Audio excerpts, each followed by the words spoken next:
Michael Rennie was ill the day the earth stood still, but he told us where we stand. And Flash Gordon was there in silver underwear. Claude Rains was the invisible man. Then something went wrong for Fay Ray and King Kong. They got caught in a cellular jam. Hi everyone, I'm James, and I'm the curator and creator of Cult Musicals on Instagram, fan site and blog for forgotten, cult, obscure, and bizarre movie musicals. And this is episode 1 of Cult Movie Musicals Zone, and we're going to talk about the Queen or the King, all cult movie musicals, the Rocky Horror Picture Show.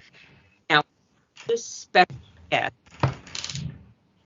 talk about, and we're going to talk about Rocky Horror Picture Show and our love of it. So let's introduce ourselves and let's talk about our love of Rocky Horror. Hi, everybody. I'm Allie. Hey, y'all. I'm Gretchen. And we're from we're- RHPS Buffalo, the Francis Bacon Experiment out of Buffalo, New York. So you guys are massive Rocky Horror fans then. Oh, yeah. Oh, yeah, for sure. For sure. I think we all, in our own way, came up growing up watching it. We all have our own baby starter story. Oh, awesome. So let's get into that, I guess, before we get into the things we want to discuss. When was the first time you saw the Rocky Horror Picture Show, and how are you introduced to it? Gretchen, you go first. What you got? Okay, so I'm a baby. I'm very young. Allie started doing Rocky Horror before I was even born. So, so my first, introduction of, the fact that Rocky Horror exists was, of course, the Glee episode. I watched the Glee episode of the Rocky Horror Glee show at 8 years old as it aired live with my parents. I was told that I'm not allowed to watch that movie until I'm much older, but I was just obsessed with the music. I would sneak on the computer when my mom took naps to watch clips of Rocky Horror on YouTube. And I just was never really allowed to watch the movie. We didn't have easy access to it, and then finally with my big girl money, I just bought the DVD once, and I was like, it's time to finally watch this movie in full. Really only seen the musical numbers on YouTube,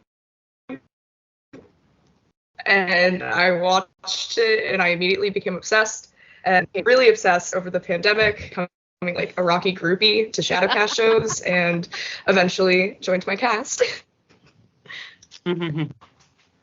Awesome. Mine was somewhere between 1989 and 1992 on VH1 around Halloween. They aired it, and I saw it with my cousins, and we were all under the age of 12, and we spent the entire next afternoon singing Sweet Transvestite, the words we could remember at least, at the top of our lungs in the back seat of my grandmother's Buick.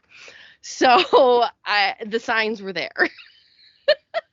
And I saw my first live show when I started college, and I just needed to see it once live. And I'm like, oh, this is it.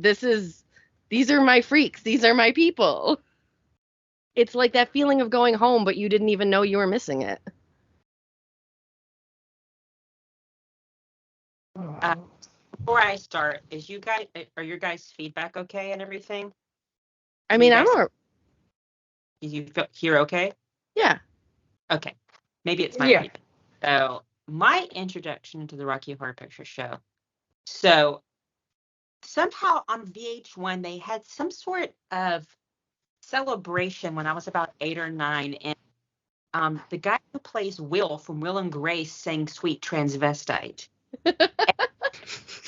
yesterday, and I remember I was really fascinated with it, and my brother was like, that's gay, that's a gay movie. And so all signs pointed to yes when I was growing up. But I remember distinctly the summer that I was 13, there used to be a big, massive store chain in America called Media Play. If Oh my anybody, God, yes. Yes. well, when I stayed with my grandmother, I always do things I wasn't supposed to do. So the 3 movies that I first saw when I was 13 were The Rocky Horror Picture Show, Fun with Dolly Parton and Sylvester Stallone, and The Best Little Whorehouse in Texas with Dolly Parton. My mom didn't really care about the other 2, but I remember specifically hiding the Rocky Horror Picture Show DVD in my room like it was porn. And it sort of awoken something in me that, something that, I guess a sexual awakening, but also just an awakening to a different type of way of thinking, I suppose. And I know it sounds like we have all been converted by some cult, but it is.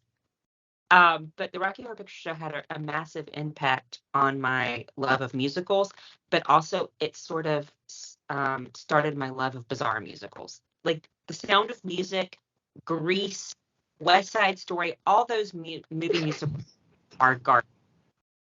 To me, Rocky Horror and its ilk are the quintessential movie musicals, because everybody's seen the West Side Story, etc. But I think Rocky Horror started my love of obscure, weird cult movie musicals, which led into Shock Treatment, Best Little Reefer Madness, Phantom of the Paradise, etc., etc. So would you say it's your gateway cult? I think it's a gateway into other weird movie musicals. I mean, Yeah. it's weirder and weirder and weirder. Rocky Horror, and then it opened to Billy the Kid and the Green Day's Vampire, and then Earth Girls Are Easy, and the pirate movie. And you guys are going to be my guest on the next one as well. So just like every episode.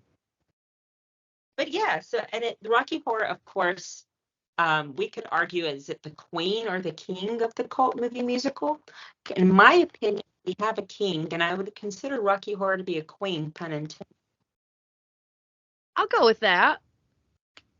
From England as well. If we had to vote the king, I think it would be Phantom of the Paradise. And I think I was going to say that. Solidly. I think they're both two sides of the same coin. And of course, there's your Jessica Harper. Right in the middle, Jessica Harper. Oh, yeah. Cult movie musical Pennies from Heaven. So she's the queen of the cult movie musical. She really is. She really is. I remember pre-Instagram and pre-Facebook, when people used to have to actually email people. I emailed her, and I kept always sending the same email saying, I love you. I've just come to tell you how fabulous you are. I hope you're wearing your little black dress. And she was so nice by the 3rd time I sent it. She's like, I think...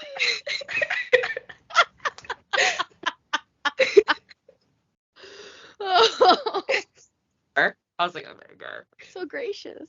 Gay dude in Georgia at 14 stalking Jessica Harper on her website.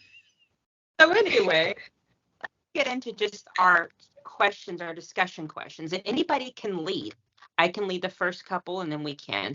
And then we can, take turns. So the first one is your favorite songs from the movie. And I know this is going to be really, really hard, but your 2 favorite songs from the movie. Why you love them and why you resonate with them so much. I'm going to say that for me, the first one is Science Fiction. Because the lips are there, and it's so unique of an opening that there's nothing ever else quite like that opening of that movie. And it kind of puts you in the frame of mind of where you're going to be. You have to put yourself back into this kind of mystery science theater 3000 mindset of science fiction movies of what they used to be, but we're going to do it a little bit different. And right now it fluctuates, but right now my other favorite one is Hot Patootie, just because I am really feeling my big Butch Alley Eddie vibes right now. And I love a good one-off, so it's right now that's where it is for me. What about you, Gretchen? I was gonna say Also, Hapatootie is definitely one of them. And also, like, kind of relating to Allie's reason, like, I'm a Columbia, and I just, Hapatootie is wonderful. I've Hapatootied with Allie. That was not an innuendo, I swear. And We were in a room full of people. oh yeah. But yeah, Hapatootie's just a bop. I love it so much. We love Meatloaf. May he rest in peace. That's just like number one song in terms of like this is the one I want to listen to. But I would say another song that is a favorite in terms of like just like it touches you is I'm Going Home. Rocky to me, like I do not feel emotionally invested in the actual plot of it all that much. I don't think anyone really does. Like when they're all dying, oh whatever. Like I mean, rip Columbia, but like it's whatever. Like it's the end. The movie ends anyway. But like I'm Going Home. Like you catch me in the right mood. I mean, it's just very. It's so. I want to say sad, but I don't think that's the right word. But especially just, it's emotional. It's like and tragically Tim Curry beautiful. Is just so. It's tragically beautiful. Tim Curry's performance is insane. Just makeup everywhere. Just it, like in terms of the actual plot of the movie, like I do not care about that song because it's like dude, you're gonna die anyway. Who cares? But the song itself is just so wonderful. I think my two favorite songs, with hands down, no competition, is Science Fiction Double Feature because it's just a beautiful song. Mm-hmm. And a lot of Rocky Horror fans don't sit and listen to the lyrics. Like Richard O'Brien knows his science fiction films. Yes. Talking to him about like those when he was an unemployed actor, he would sit in those like 2-for-1 science fiction films in New Zealand or London and sit and watch those films. And I mean, it's so beautiful. It's a beautiful song. Mm-hmm. It's beautifully shot, and it's never been done before. And I don't think it's been done again. I mean, it's just a beautiful, beautiful song. It's the sweeping strings and everything. I think it's a gorgeous song, and I think it stands on its own. And my second favorite song is I'm Going Home.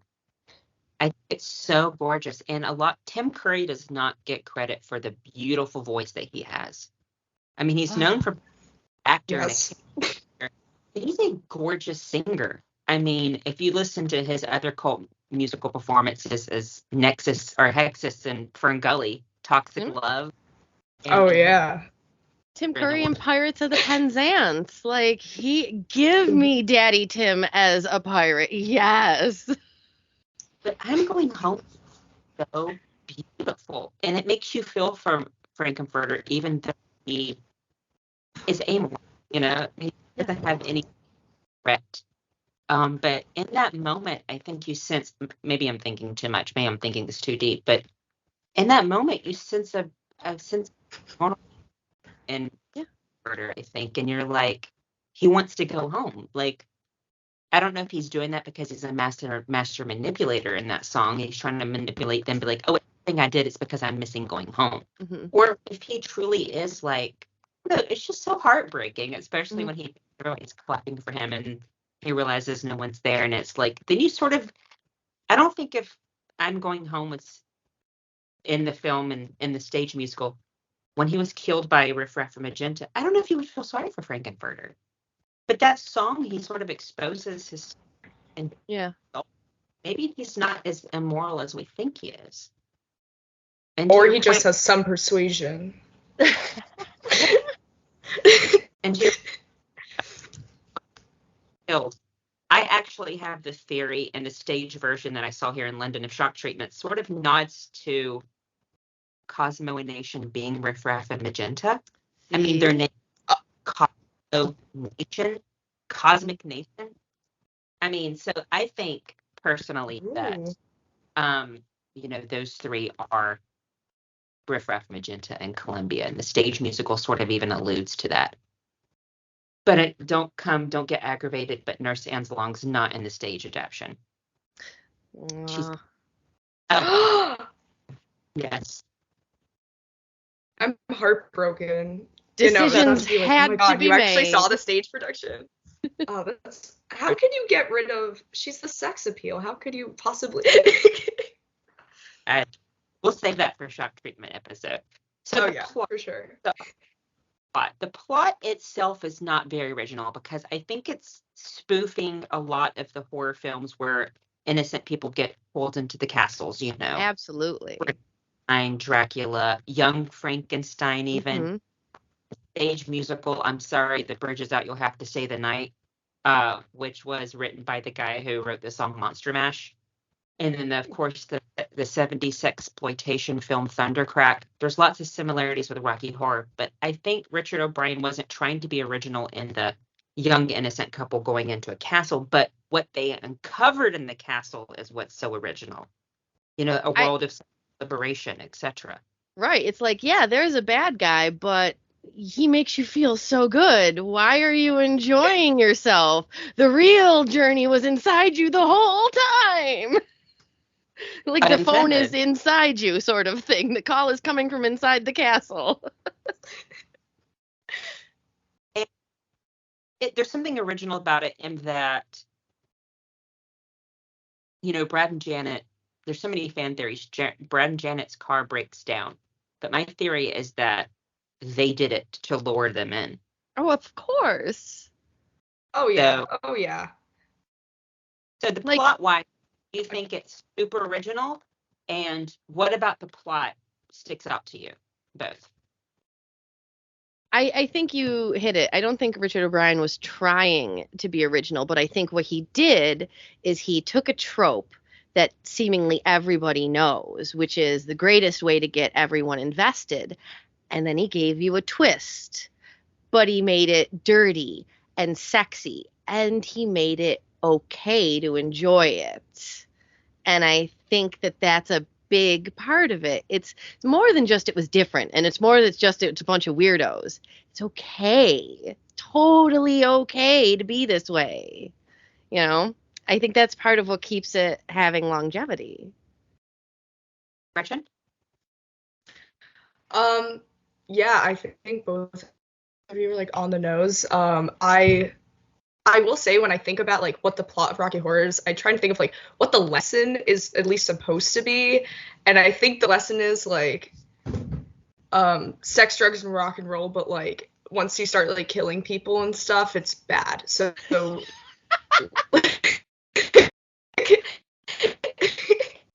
See, I was thinking about this. I'm like, it's either meatloaf for dinner is a bad give yourself over choice. to absolute yeah.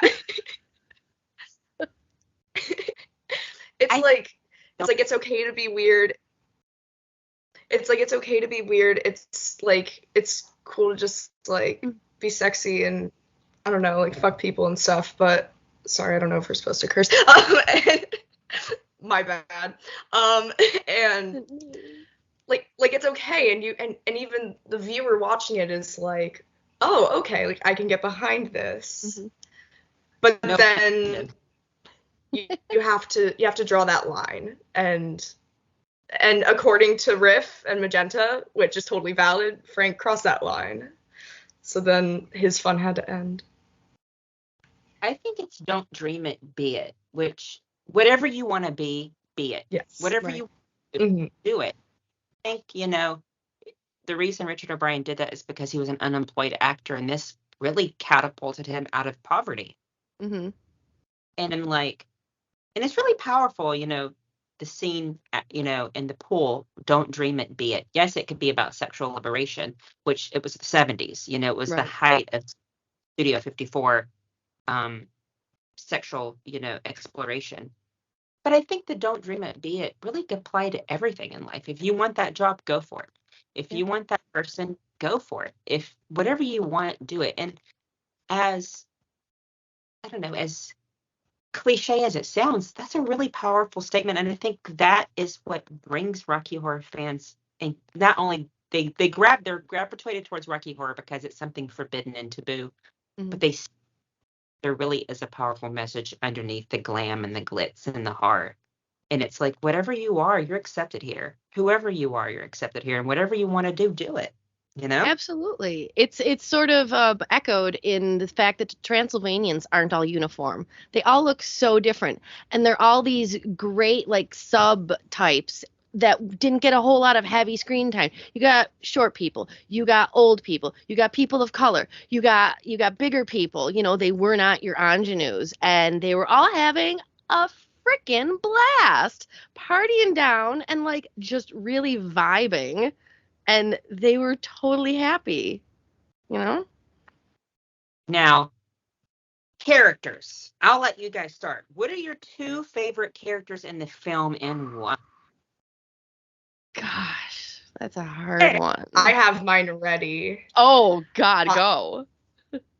My favorites, and this is totally biased because I perform these characters, Columbia and Magenta, the lesbians, if you will.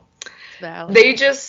I love them. I would say Columbia is my favorite just as a character because she truly is the only character in that, one of the only characters in the movie that does nothing wrong, but she is the one character that is just getting beaten while she's down. It's horrible. I feel so bad for her, but she's such a queen. She's still a disco ball, and I love her.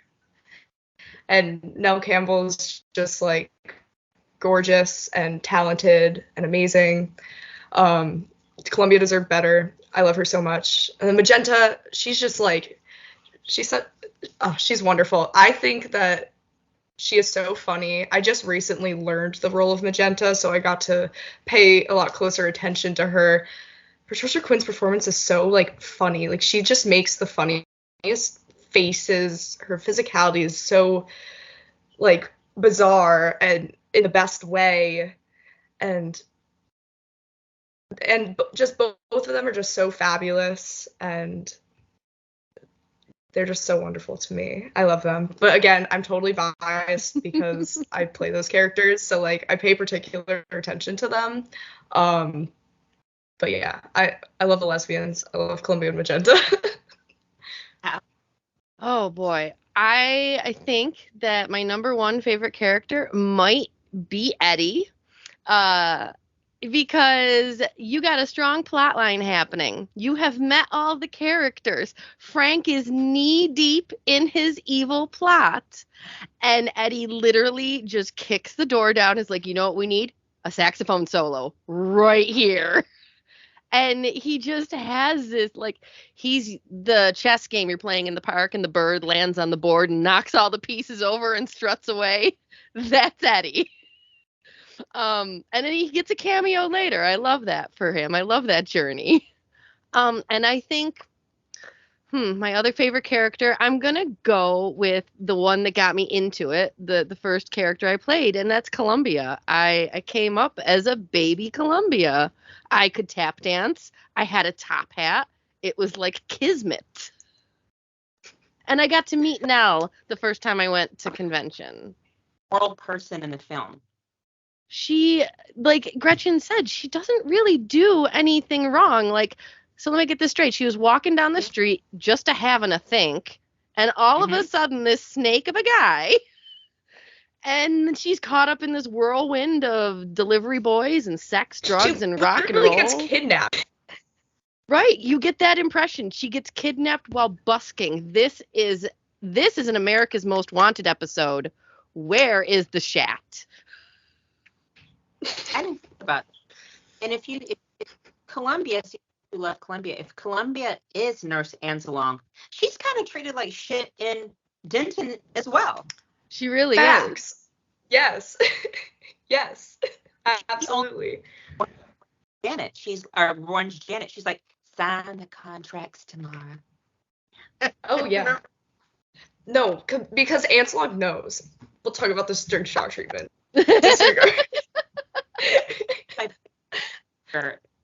Murder, just because he's the classic villain, and he reminds me a lot of the evil queen from Snow White, Ursula from The Little Mermaid. Yes. And he just he's fabulous, and he's very immoral, but that's part of his charm, that he really doesn't care.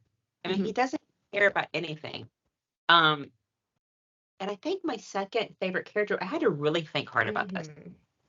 I think it's Riff Raff. Ooh. Riff Raff very jealous of Rocky. Oh, Very abs.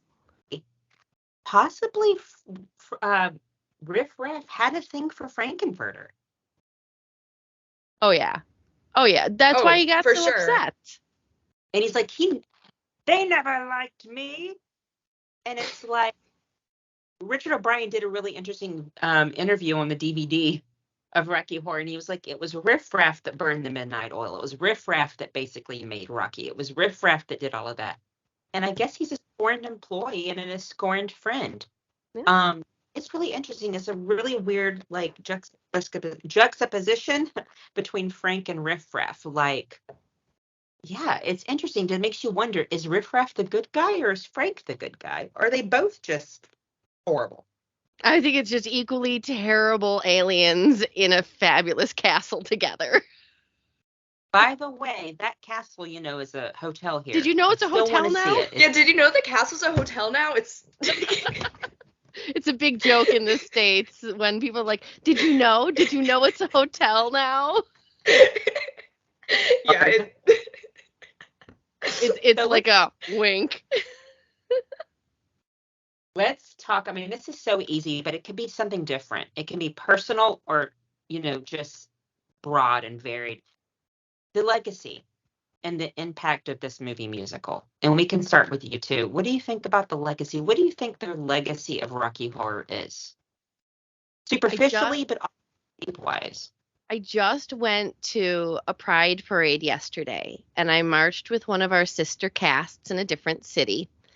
And what struck me is the amount of Gen Z and younger that knew who we were.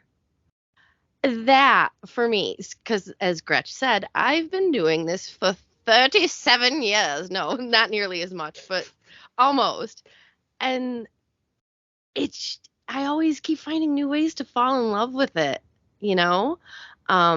I think it's found longevity because there's a little bit of outcast in everybody. Maybe Frank appeals to everybody because you always have that thought of, what if I just didn't care?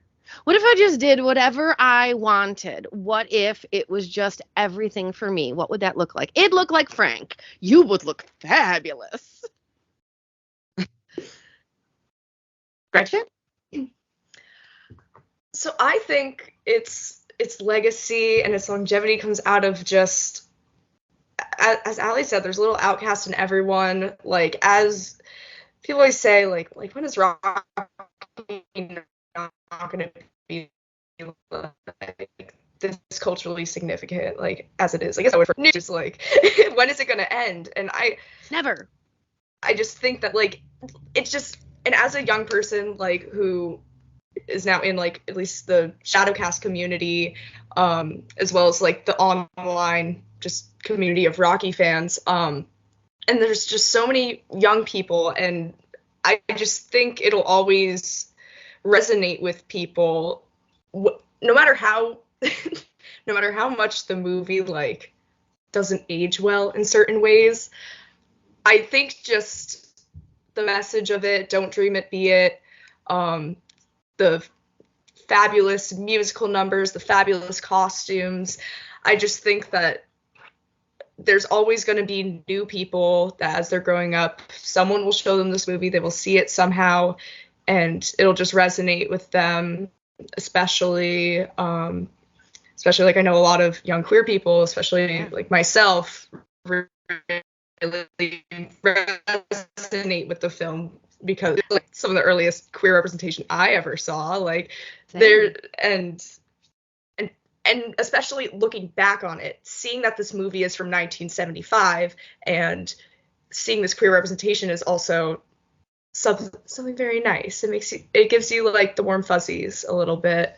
I don't think Rocky will ever die. I think it's good for people. I think if you really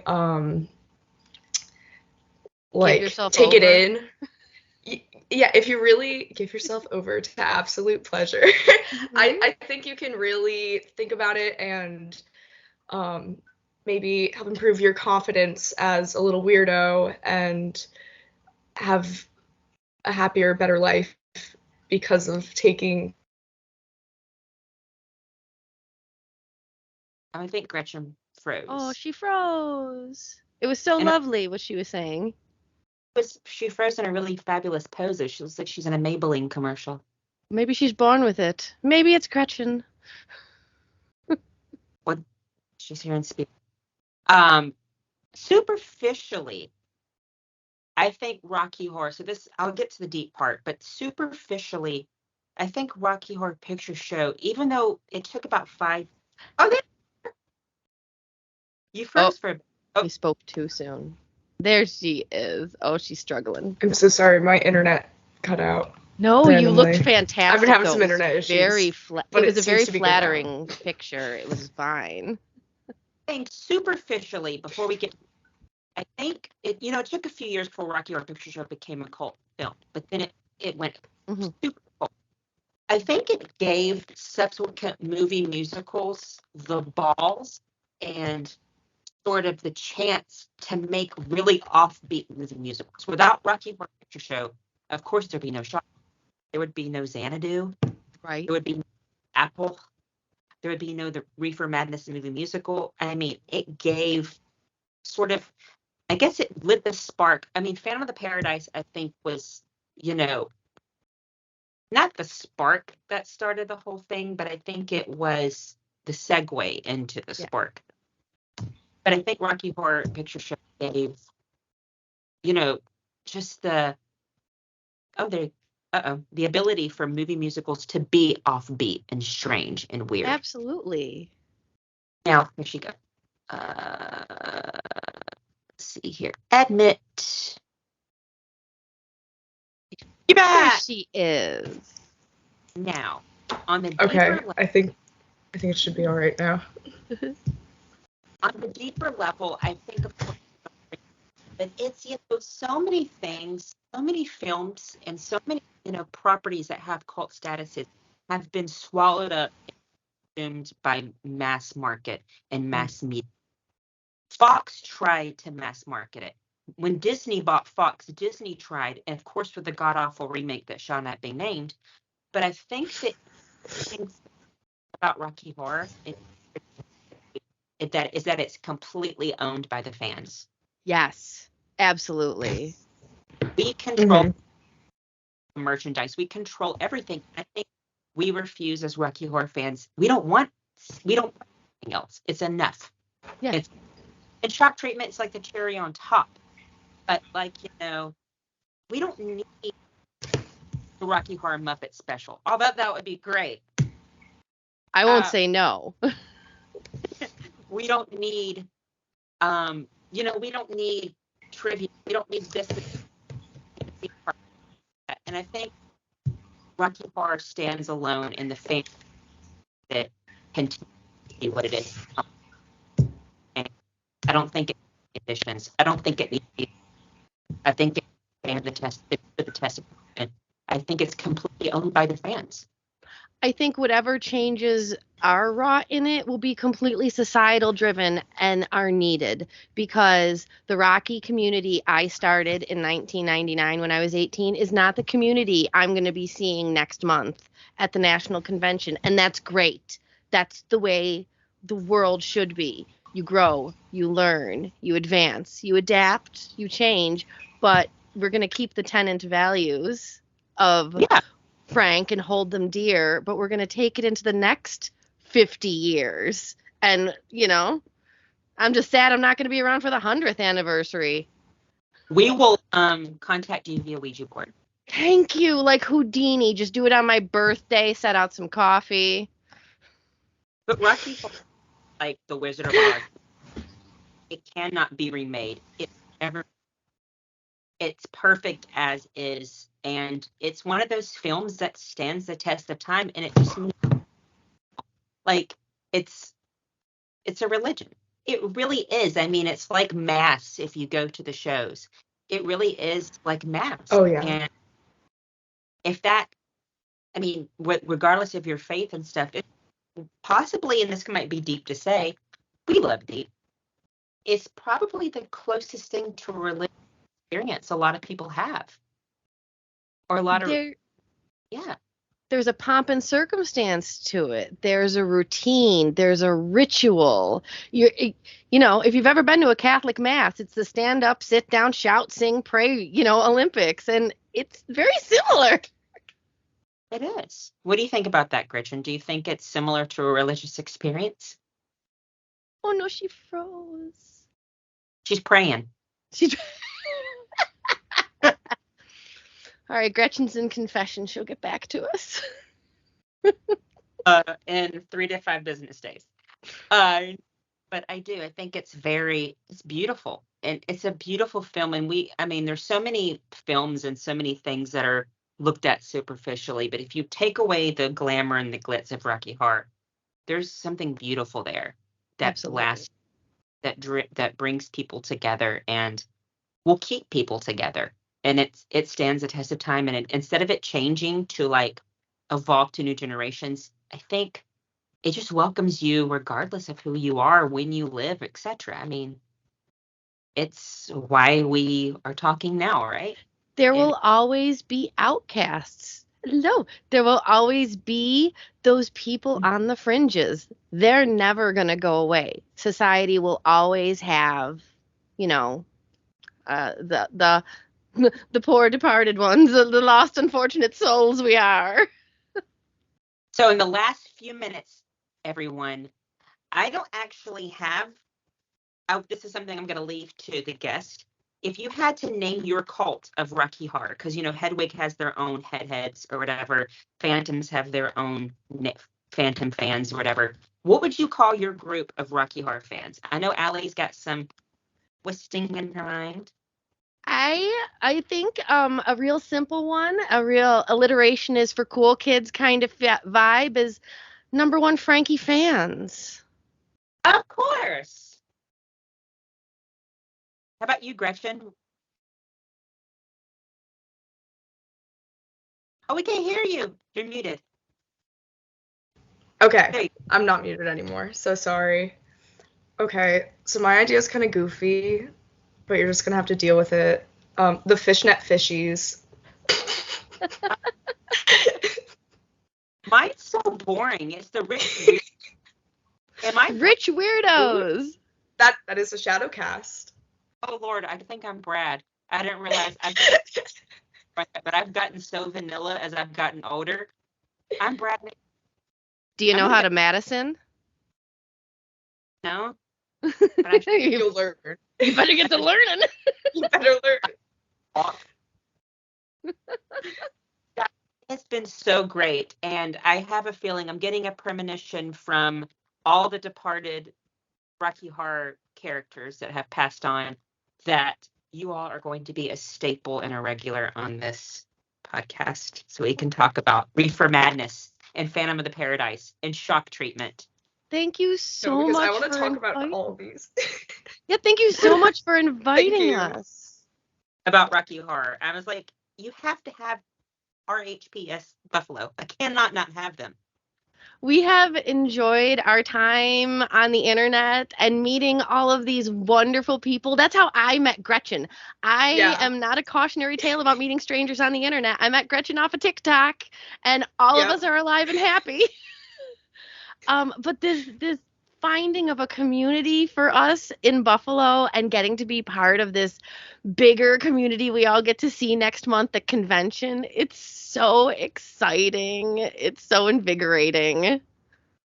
So let's leave with one just quote or one lyric. And then mine is just, okay.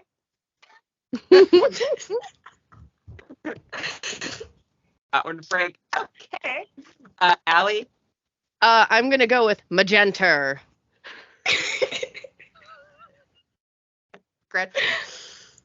Okay. I'm going to step away from my computer a little bit. Beware headphone users.